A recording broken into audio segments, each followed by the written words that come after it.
Igitabo cy'intangiriro umutwe wa 36.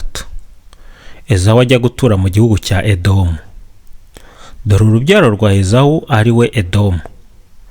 Ezawu yarongoye abakobwa bo mu gihugu cya Kanahani, Ada umukobwa wa Eliyoni w'umuheti na Oholibama umukobwa wa Ana mwene Sibewoni w'umuhivi. Arongora na Basimata umukobwa wa Ishmaeli mushiki wa Nebayoti. Adabyarira Ezawu Elifazi, naho Basimata amubyarira Rehuweli. Oholibama amubyarira Yewushi, Yewelamu na Kora. Abo nibo bene Ezawu bavukiye mu gihugu cya Kanahani. Nyuma y'ibyo Ezawu ajya mu kindi gihugu kure ya murumuna we Yakobo.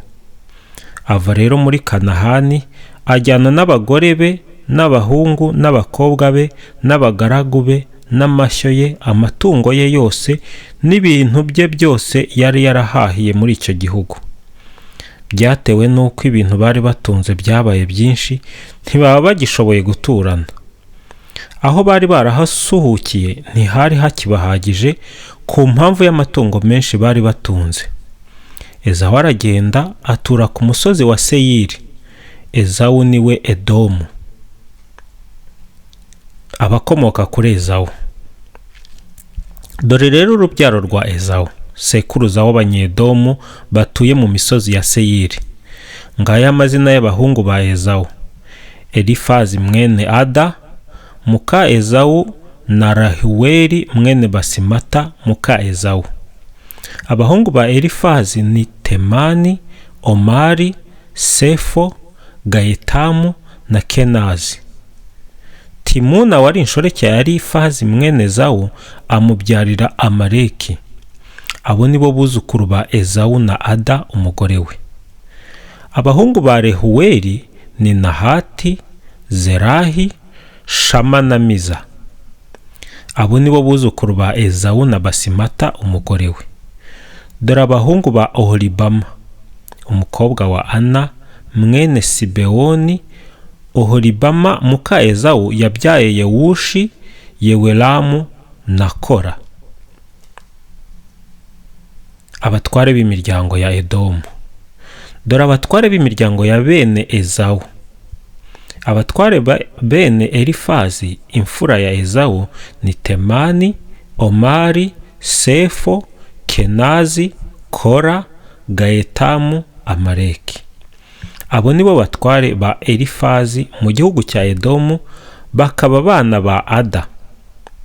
Abatware ba bene Rehuweli mwene Ezawu ni Nahati, Zerahi, Shama na Miza. Abo nibo batware ba bene Rehuweli mu gihugu cya Edomu, bakaba abana ba Basimata muka Ezawu. Abatware ba bene Olihobama muka Ezawu ni Yewushi, Yewelamu na Kora. Bakaba abatware ba Oholibama mwene Ana muka Ezawu. Ngabo bene Ezawu, ngabo abatware babo. Ezawu niwe Edomu. Abakomoka kuri Seyiri w'Umuhori. Dore bene Seyiri w'Umuhori bari batuye muri icyo gihugu ni Lotani, Shobali, Sibewoni, Ana, Dishoni, Eseri na Dishani. Abo nibo batware b'Abahori bene Seyiri mu gihugu cya Edomu. Bene Lotani ni Hori na Hemami mushiki wa Lotani yitwaga Timina. Bene Shobali na Aluwani, Manahati, Ebali, Shefu na Onamu. Bene Sibewoni ni Aya na Ana. Ana uwo nguwo niwe wigeze kubona Mariba mu butayu aragiye indogobe za se Sibewoni. Bene Ana ni Dishoni na Oholibama umukobwa wa Ana. Bene Dishoni ni Hemudani, Eshibani, Yitirani na Kerani. Bene Seri ni Bilihani, Zawani na Akwani. Bene Dishani ni Husi na Arani.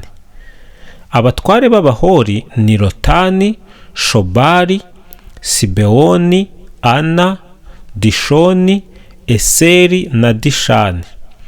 Abo nibo batware b'imiryango y'Abahori mu gihugu cya Seyiri. Abami ba Edomu. Dore abami bima ingoma muri Edomu Isiraheli itaragira umwami. Bera mwene Bewori yari umwami muri Edomu. Izina ry'umurwa we rikaba Dinihava. Bera atanze hima Yobabu mwene Zerahi w'i Bosira. Yobabu atanze hima Hushami wo mu gihugu cy'Abatemani. Hushami atanze hima Hadadi mwene Bedadi, niwe waneshereje Madiyani mu misozi ya Mowabu. Izina ry'umurwa we rikaba Awiti. Hadadi atanze hima Samura w'i Masireka.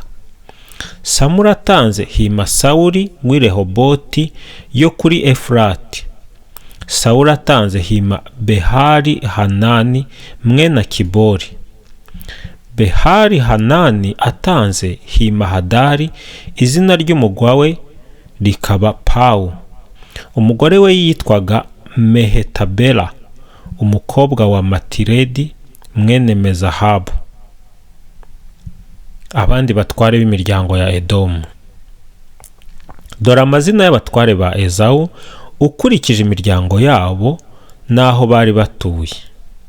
Abo batware ni Timuna, Aruwa, Yeteti, Oholibama, Ela, Pinoni, Kenazi, Temani, Mibizari, Magidiyeli na Iramu. Ngabo rero abatware ba Edomu ukurikije aho bari batuye mu gihugu cyari icyabo. Ngibyo ibyo Ezawu sekuruza w'Abanyedomu bose.